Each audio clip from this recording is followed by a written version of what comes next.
In the years following World War II, a dramatic increase in the use of pesticides, specifically insecticides, took place. DDT, an insecticide, and its byproduct DDE were applied virtually everywhere: fields, parks, in houses, and even on people. But the really sure kill feature of this insect killer isn't simply that it contains DDT, it's the way that it makes sure that bugs get the DDT that's in it. Those two were really pretty cheap and very effective. And those two characteristics make it a great choice because, as I said, you apply it once and you're done. It doesn't cost very much. And so compared to other pesticides, it was very effective and very desirable. DDT, or dichloro-diphenyl trichloroethane, is an insecticide consisting of a chlorinated hydrocarbon. During the Second World War, DDT was used to control mosquitoes in an effort to halt the spread of malaria throughout the military. It worked so well that after the war, chemical companies began to produce and market it on a commercial scale, targeting people such as housewives, farmers, and even the government. However, this mass upsurge in the use of DDT had some dire consequences on the environment. The problem is that DDT was applied widely onto soil and water through the air to control all kinds of insects. And it ended up persisting in soil for a very, very long time, which at first was seen as an advantage because all you had to do was apply it once and then it would kill insects for decades. But the problem is persistence means it sticks around for a long time and it can affect organisms you don't want to affect, what we call non-target organisms. Very few understood the repercussions of using DDT as the public was misinformed by the chemical industry. In fact, advertisements produced by the chemical industry portrayed DDT as safe and healthy towards everything except the insects it was designed to eradicate. To finally inform the public and government, it took Rachel Carson, a marine biologist with the U.S. Bureau of Fisheries. Rachel Carson changed our world back in 1963 when she published a book called Silent Spring. She was a marine biologist, and she recognized that all the pesticides was not only a potential problem for people, but it was harming birds. And she just sparked a movement. She was not just a pioneer in the environmental movement, she pioneered it. Carson is remembered today for taking his stand in history by publishing a groundbreaking book initiating the contemporary environmental movement, exposing the chemical industry, and defying a major prejudice of her time. Rachel Carson was born on May 27, 1907, in Springdale, Pennsylvania. As a child, she was always fascinated with science and nature. A significant turning point in Rachel Carson's early life was her summer fellowship at the Woods Hole Marine Biological Laboratory. It was here that Carson was first introduced to the ocean and was influenced to become a marine biologist. In her early professional life, Rachel Carson worked part-time for the U.S. Bureau of Fisheries, now known as the U.S. Fish and Wildlife Service.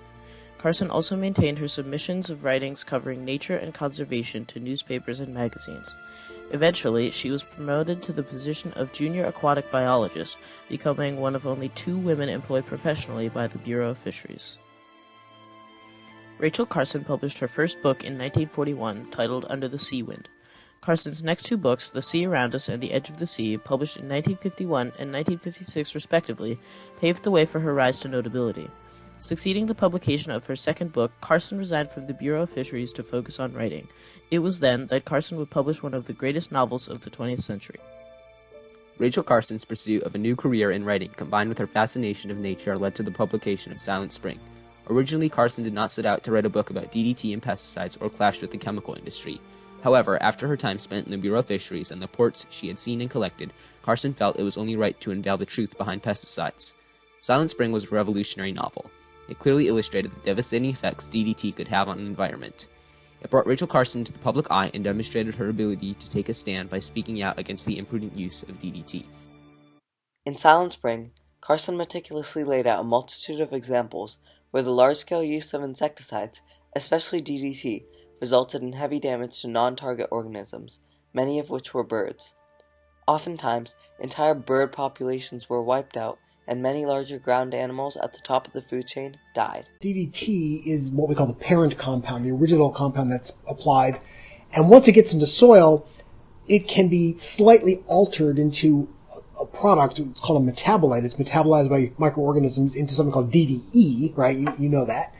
And the DDE is able to persist for decades and decades and decades. And so DDT applied to soil back in the 40s and 50s is still around in the form of DDE all these decades later. And the problem is that it can get magnified up through food webs, different trophic levels, and the famous story is that these high-level predators, these birds, who were many steps away from the original application of DDT, got this big blast, this high concentration of DDE in their systems, and DDE had this very quirky effect, which is that it disrupted the reproductive system. As I'm sure you know, the birds suffered eggshell thinning because the DDE interrupts the formation of the eggshells and the sort of calcium processing. And so birds, the young died, and some important large birds like eagles and ospreys almost went extinct as a result. According to a New York Times article, Silent Spring paved the way for the establishment of the Environmental Protection Agency, tighter controls on the use of chemicals, and other regulatory achievements. Silent Spring came as a cry in the wilderness, a deeply felt, thoroughly researched, and brilliantly written argument that changed the course of history. Without this book, the environmental movement might have been long delayed or never developed at all. The book conjured up alarm among its readers and sparked concern in the government. There appears to be growing concern among scientists as to the possibility of dangerous long-range side effects from the widespread use of DDT and other pesticides. Have you considered asking the Department of Agriculture or the Public Health Service to take a closer look at this? Yes, I think particularly, of course, since Miss Carson's book, but they are examining the matter. Carson anticipated serious resistance and criticism from the chemical industry when Silent Spring was published. The chemical industry immediately attacked her and her book as expected. They did everything in their power to discredit her as a scientist, her work, and her reputation. Some companies even went exceedingly far, spending hundreds of thousands of dollars and making allegations that Carson was a hysterical extremist and a communist. In addition to Carson's integrity as a scientist being called into question, the fact that she was a woman was also a challenge for her. It was quite uncommon for a woman to be involved in the male-dominated fields of science at that time. The chemical industry was very powerful, and those working in it took a woman standing up to and challenging them as a serious insult. She was courageous because she took on an opponent that was very powerful. How little respect she got simply because she was a woman. She was a woman in a man's world, and so she was making trouble for herself as a woman, as a scientist who wanted to question some major companies and some powerful men. You know, she was criticized a lot, and people really turned against her, and politically, and there were lots of accusations that she was, a communist and all these things they used to accuse people of. The major claims in Miss Rachel Carson's book, Silent Spring, are gross distortions of the actual facts, completely unsupported by scientific experimental evidence and general practical experience in the field. Rachel Carson stood firmly behind her book and her position on pesticides. Silent Spring had changed many people's views and inspired them to take action. Several senators decided to form a committee whose purpose was to investigate the misuse of pesticides. Carson, for quite some time, had wished to speak before the committee, and on June 4th, 1963, Carson was finally granted that privilege. The contamination of the environment with harmful substances is one of the most major problems of modern life. In the past, we have often chosen to ignore this fact. Now we are receiving sharp reminders that our heedless and destructive acts enter into the vast cycles of the earth and in time return to bring hazard to ourselves. The problem you have chosen to explore is one that must be resolved in our time. I feel strongly that a beginning must be made on it now. For this reason, I was delighted when I heard, Mr. Chairman, that you were planning to hold hearings on the whole vast problem of environmental pollution. Unfortunately, Rachel Carson's life was claimed by cancer shortly after the publication of Silent Spring, so sadly she never got to see her legacy through. Today, however, Rachel Carson's stand in history can be seen all around us. In the environmental movement she started, in events such as Earth Day, and in the government through its 1972 ban on the use of DDT.